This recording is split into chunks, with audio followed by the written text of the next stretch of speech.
आह के मुरलिया राधा भलई दीवाना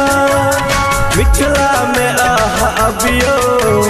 का कैची राह गाना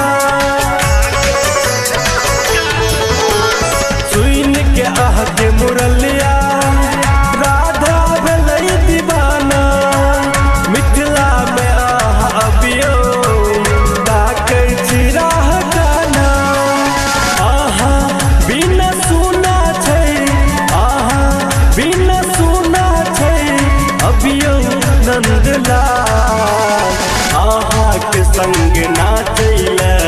मिथिला भेलै बिहार आहा के संग नाचैले मिथिला भेलै बिहार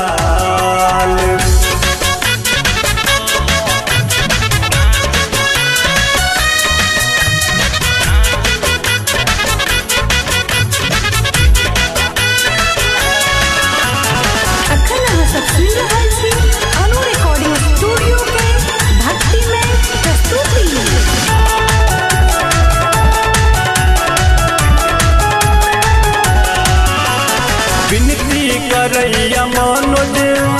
हे यौ किसन कन्हैया एक बेर दया देखबियो